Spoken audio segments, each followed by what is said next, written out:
Good evening, everybody. Welcome back to Gargoyles episode reviews. Today we are wrapping up Vows. David Xanatos and Fox have sworn their vows. Now they and David's surly father, Petros, are in 975 AD Scotland, courtesy of the Phoenix Gate. David and Fox aren't on honeymoon yet. No, they're here to guarantee Xanatos' past, present, and future with the help of a coin and the Illuminati Society.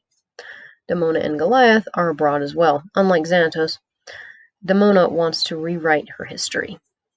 Her younger self offers the chance to avoid the mistakes of youth, namely, letting the humans betray her and destroy Clan Wyvern. Never mind that she was a betrayer too.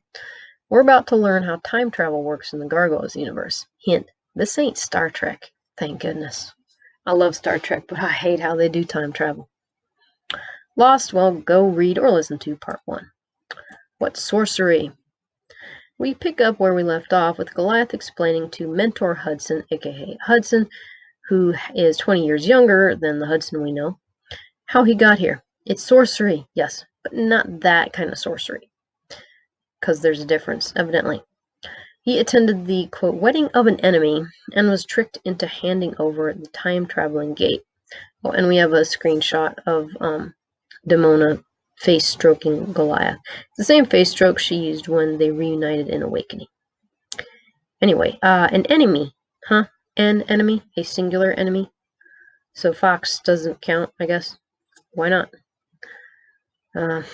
Also, David doesn't think of himself as Goliath's enemy, I'm pretty sure anyway. Opponent, at times, antagonist, but not enemy.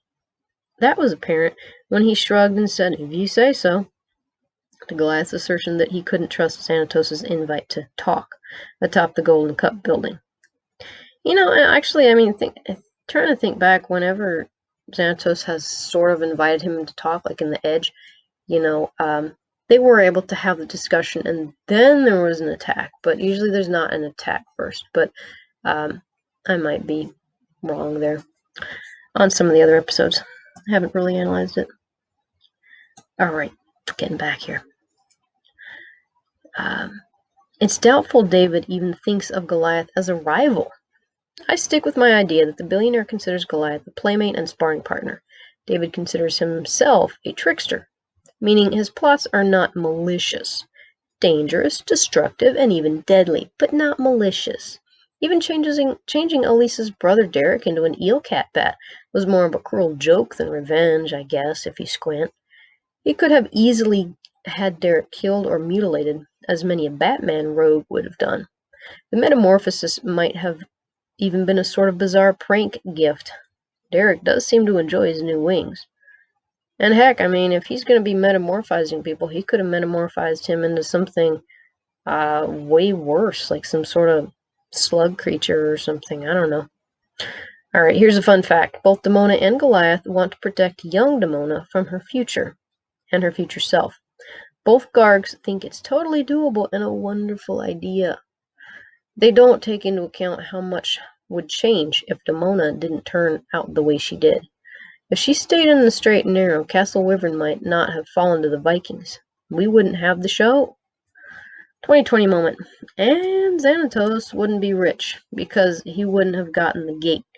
That would have changed a lot of things, probably even his marriage to Fox. Then there's Macbeth.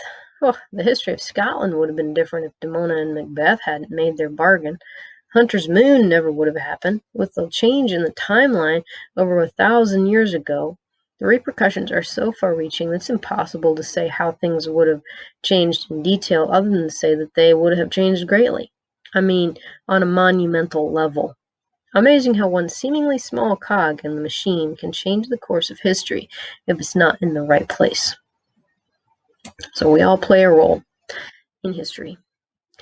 It's also amusing that Demona thinks that telling young Demona to destroy the humans is how to save her and the gargoyles. Goliath thinks the opposite. Neither understand time travel. But I digress. The Archmage is up to his scheming tricks again. He hired the bandits to steal the gate. You know, the bandits that were attacking the riders. He wants to combine it with the Eye of Odin and the Grimoire Arcanorum to get a Yahtzee. Okay, well, a magical Yahtzee. He'd have vast power if he can match the three. You know, if Goliath gets the gate tonight, he'll have all three in the clock tower. And there the Archmage asks his apprentice to steal the gate. Oh, look, it's young Demona. No wonder knows how magic works. And there he is raging away. Behind him is a candle on a skull, and no wizard lair is complete without a skull candle holder. They sell them at Witches, Wizards, and Beyond. And if you'll remember in Reawakening, there was also some. I wonder if they belong to Demona or Xanatos. I'm thinking probably Demona because they're probably got some sort of magical charm in them. In the courtyard, more scheming is going down.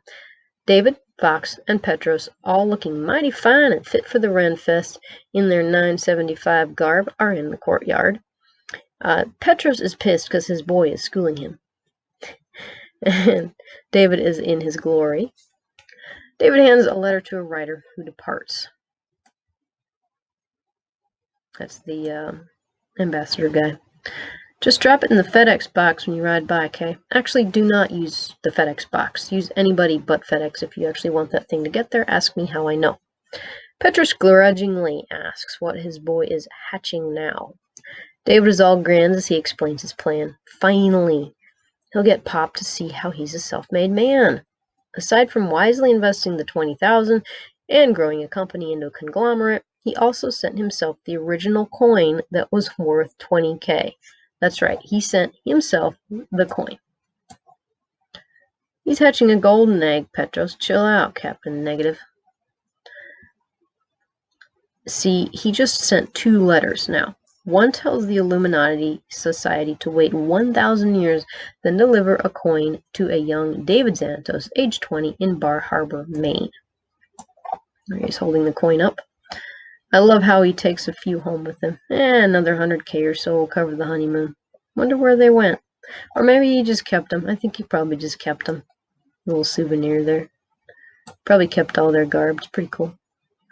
I'm wondering if that coin is part of the reason the Illuminati ended up inducting David, in addition to him being obscenely rich and powerful. The second letter was to be delivered 20 years after the first. So, last week, David received a letter from himself that explained how to set everything up. So, you see, I truly am a self-made man. I kind of wonder what was in the first, letter to, or whatever went with the coin. Because, I mean, if I received a letter from myself, even if I knew about magic and all this stuff, I would be pretty skeptical and think it was some sort of trick from somebody, some Nigerian prince type of thing.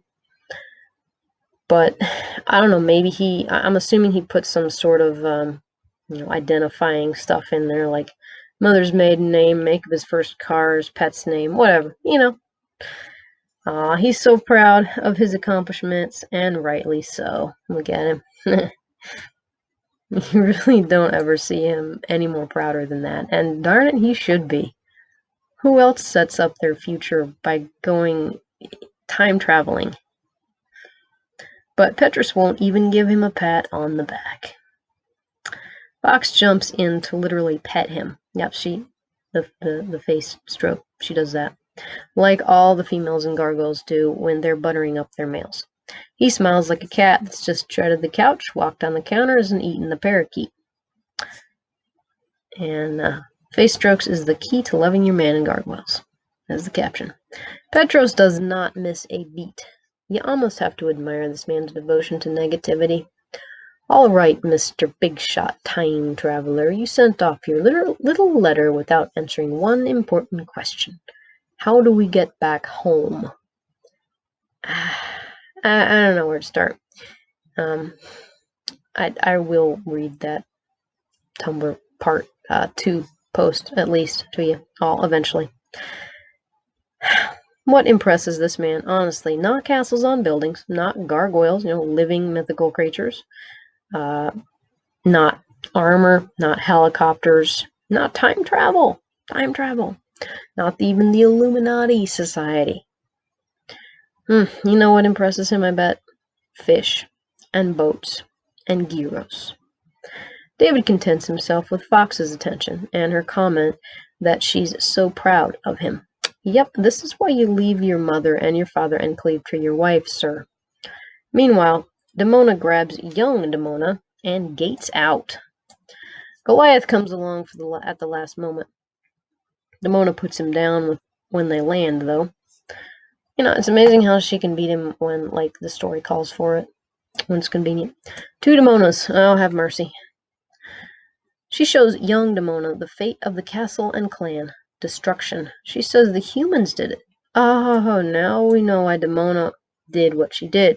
She was trying to prevent this. This was a majorly traumatizing event for young Demona, so it's no wonder she was so intent on getting the clan out that fateful night.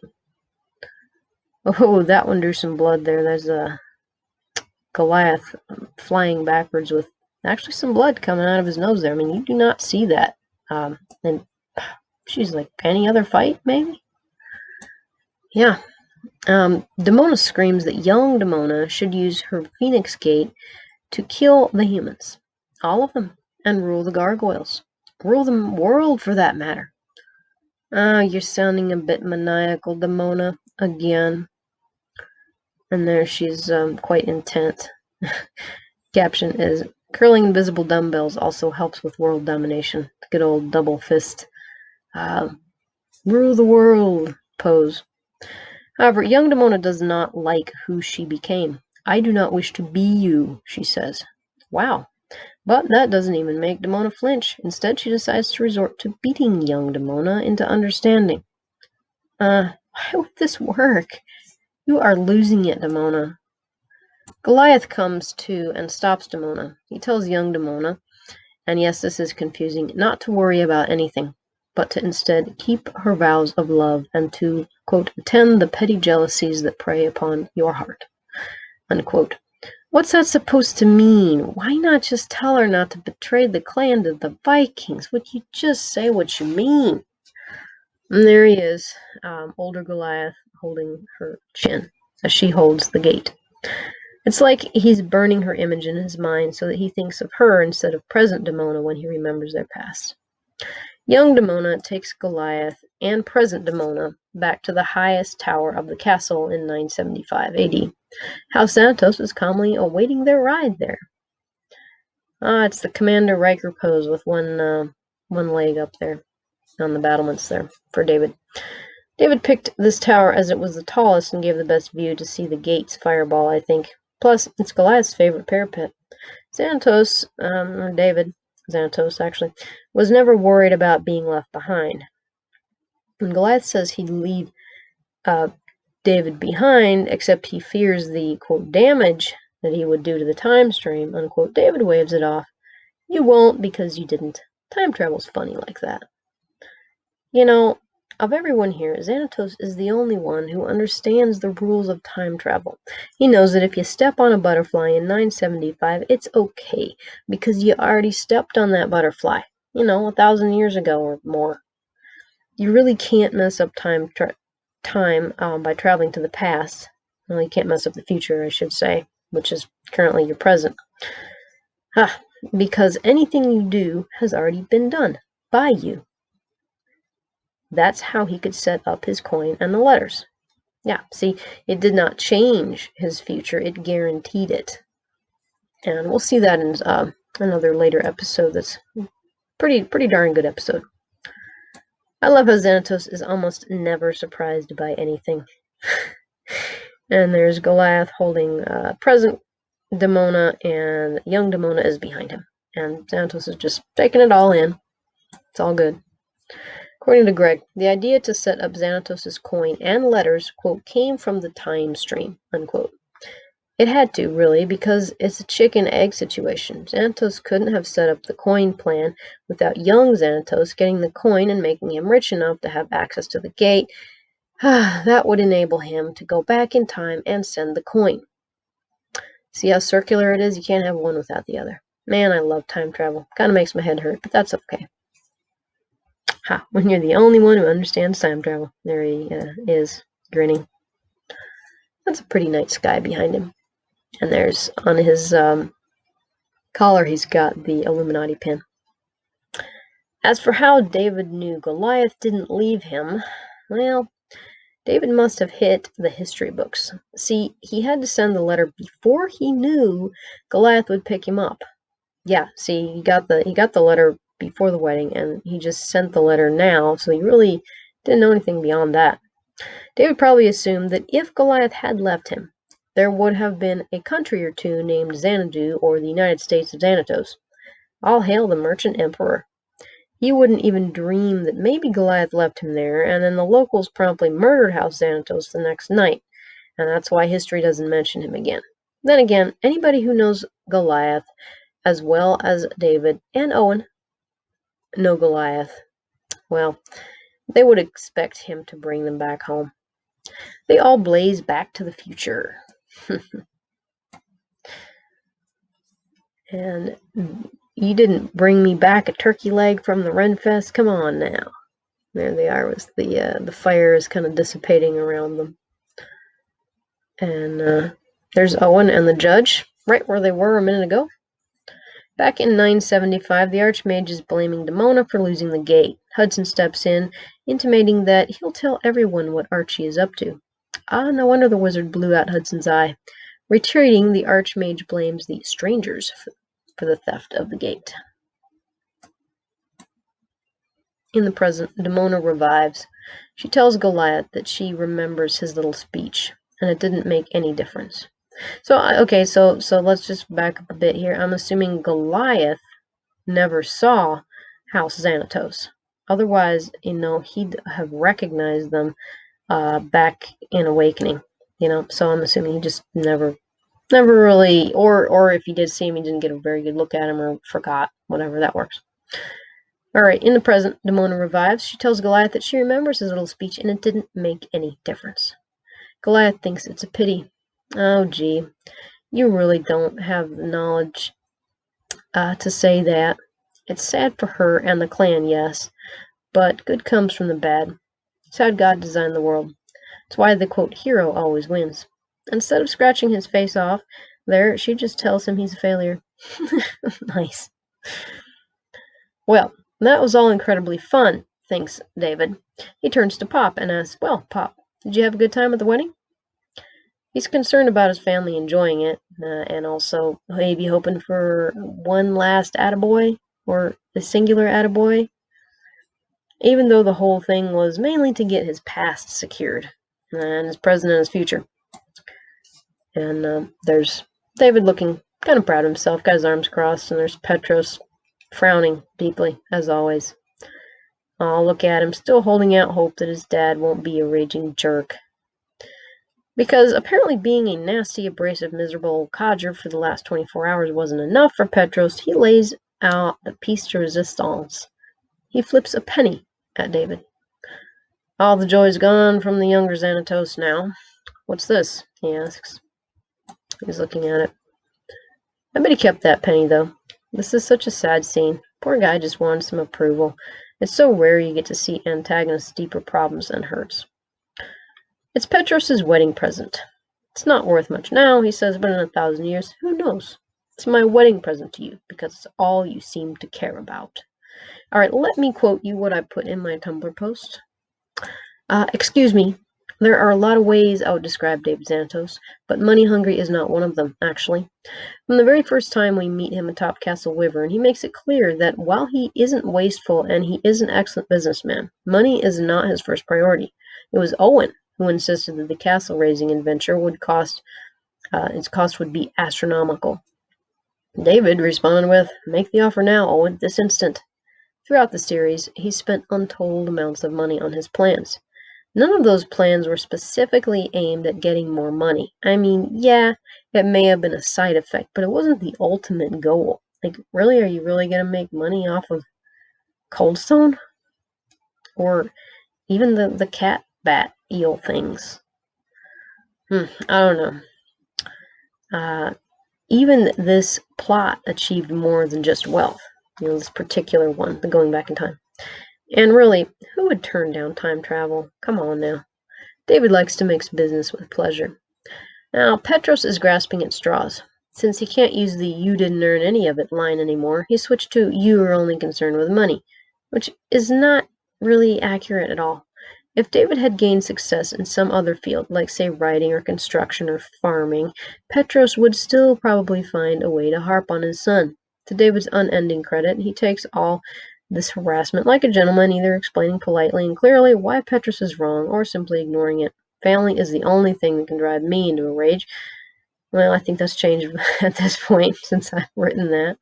So I would have lost it in the first 20 seconds. David really deserves more credit for his self-control here. Not the fact that he invited his dad at all. I mean, he didn't have to.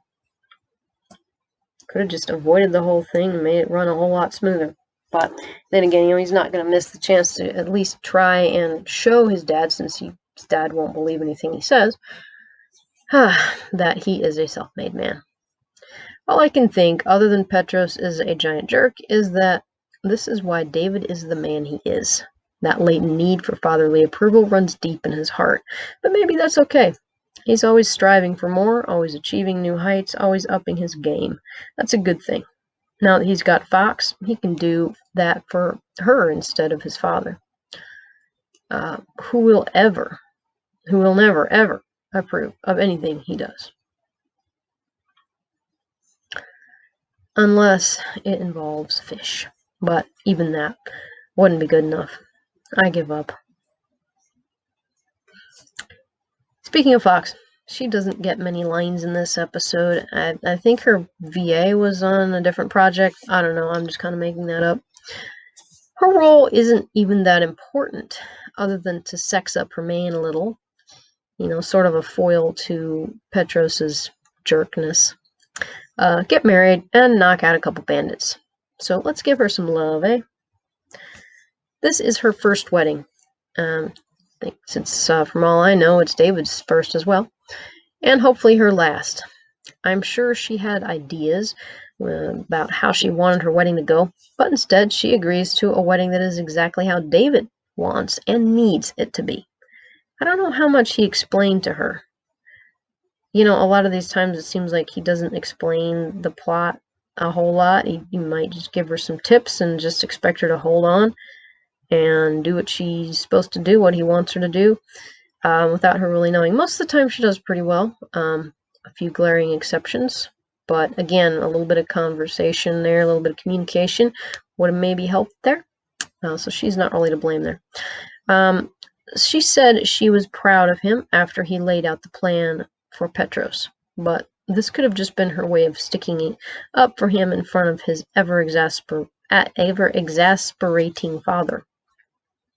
At the least, David must have explained that everything needed to be just so, including having Demona be her maid of honor, in order for them to have the life that they do.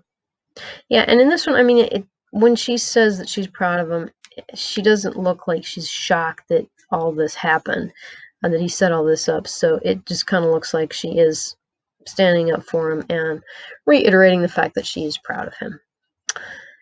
All right, when you compare a wedding plan to billions of dollars and immense power, it's no contest. You're going to do the plan that gets all that first stuff. Still, this proves how pragmatic Fox is and how well suited she and David are to each other. She already thinks, quote, he's the most brilliant man on the face of the earth, unquote, or close to it, even if she was using some hyperbole for Elisa's sake.